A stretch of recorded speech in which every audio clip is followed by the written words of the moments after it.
तुम बीच में बोलती ही क्यों हो, जब तुम्हें इस बारे में कुछ पता ही नहीं है। अपना काम करो, जाओ जाकर चाय बना लाओ सबके लिए। हम लोगों के काम में टांग ना अड़ाया करो। तुमसे ना होगा, ये हमारा काम है। अंकित की उपहासपूर्ण आवाज़ से मनीषा का सारा उत्साह ही खत्म हो गया था। चुपचाप आकर वह चाय बनाने लगी थी। आज 40 साल बीतने के बाद बेटा भी वही वाक्य बोल रहा था।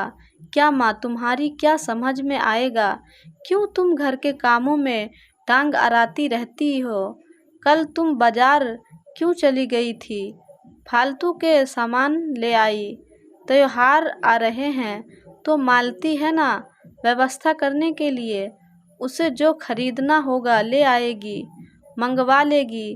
क्यों मालती, तुमने माँ को समझाया नहीं?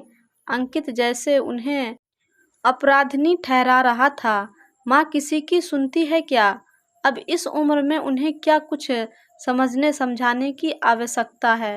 अरे पूरा मोहल्ला देखता है और हमें ही कोसता है कि देखो बेटा बहू ख्याल नहीं रखते, बेचारी को अकेले बाजार जाना पड़ता है।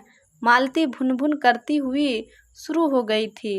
मनीषा चुपचाप बाहर दलान में बैठ गई थी। अंकित ने भी उसे कहीं आने जाने नहीं दिया था।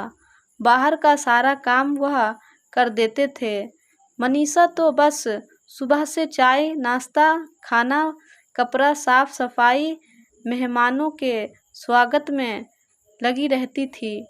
बालों की लट कब सफ़ेद हो गई, चेहरा झुर्रियों में सिमटता चला गया और जिंदगी भर क्या अनवरत काम काज मानो बुढ़ापे के शरीर से बदला लेने पर उतारू हो गया था। अंकित के जाने के बाद बेटा बहू का बस चलता तो उन्हें कमरे में कैद ही कर देते। कौन घर में आ रहा है, कौन क्या कर रहा है, इस सब में अपनी टांग अड़ाने की क्या ज़रूरत है? आए दिन बेटा बहू के प्रत्यक्ष अप्रत्यक्ष तंज उन्हें व्यतीत कर देते थे। किसी मेहमान के घर में आते ही मिलने बात करने की इच्छा होने पर भी वह सहम कर अपने कमरे की चार दीवारी में ही और भी सिमट जाती थी। पर कब तक कमरे में बंद रहो और यूं ही एकांत में एक एक दिन गिनते जिंदगी काटना असहनीय हो उठा। क्या मृत्यु का इंतज़ार करना ही अब मेरी ज़िंदगी है? कोई तो अर्थ होना चाहिए ज़िंदगी जीने का। जो निरुद्देश्य जिया वो जिया ही नहीं। पंक्तियाँ कानों में सुलग उठती थी और दिल इस बोझिल उबाऊ और घड़ी की सुइयाँ ताकते रूटीन से हटकर कुछ सार्थ करने के लिए व्याकुल हो उठता। पढ़ने पढ़ाने में उनकी रुचि शुरू से बहुत थी, लेकिन कभी समय ही नहीं पाया था इस तरफ सोचने का भी। एक दिन घर की मेड कीर्ति उन्हें रामायण पढ़ते देख बोल पड़ी, अरे अम्मा, आप पर भगवान की कृपा है जो आप खुद ही पढ़ लेती हैं। हम तो अनपढ़ गवार अंगूठा छाप है, समाज में हमारा कोनो इज्जत नहीं। हम तो पेन पेंसिल पकड़े नहीं, ला सिखा दूँ पेन पकड़ना। मनीषा ने मुस्कुराकर कहा तो कीर्ति बड़े उत्साह से पेन पकड़ने आ गई थी। उसका उत्साह देख मनीषा ने उसका हाथ पकड़कर कागज पर कीर्ति लिखवा दिया था। ये देख, ये तेरा नाम लिखा है कीर्ति, तूने खुद अपने हाथ से लिखा है। मनीषा के कहते ही कीर्ति खुशी के मारे उछल पड़ी। सच्ची में हमारा नाम है? अपने नाम पर उंगलियां फेरकर मानो खुद अपने आप को महसूस करने लगी थी। कितना सुंदर है, हमने लिखा है अपने हाथ से। अम्मा जी, यह कागज हमका दे दीजिए, सबको दिखाएंगे। कहती है वह कागज ले गई थी।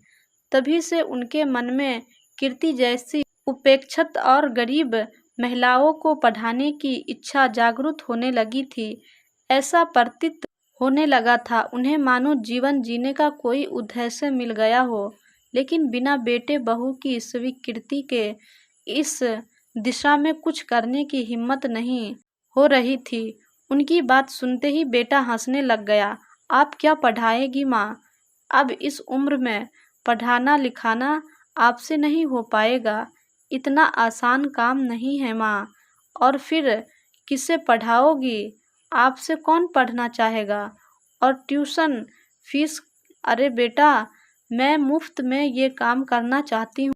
वह कीर्ति है ना, सोच रही थी इन्हीं जैसी महिलाओं को थोड़ा बहुत अक्षर ज्ञान भी करवा पाए तो लोग जिंदगी में कुछ सार्थक किया। बस एक कोशिश करना चाहती हूँ। मनीषा भी मानो दृढ़ थी। ले बहुत है ये पढ़ाने लिखाने के चक्कर में वह जो काम करती है वह भी न करेगी। वैसे भी माँ, आपसे यह काम होगा भी नहीं। बहू मालती ने व्यंग्यपूर्ण हंसते हुए कहा तो बेटा भी जोर जोर से हंसने लगा।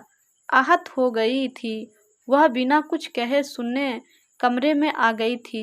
लेकिन आज वह अपने जीवन को कोई उद्देश्य देने के लिए प्रतिबद्ध भी हो गई थी। दूसरे दिन की सुबह कुछ अलग सी थी।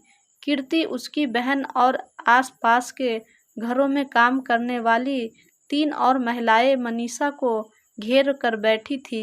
अरे कीर्ति, यहाँ क्या कर रही है? चलो, चाय का टाइम हो गया। बर्तन धो जल्दी। घर में कुछ आहट सुन मालती तेजी से वहां आ गई थी।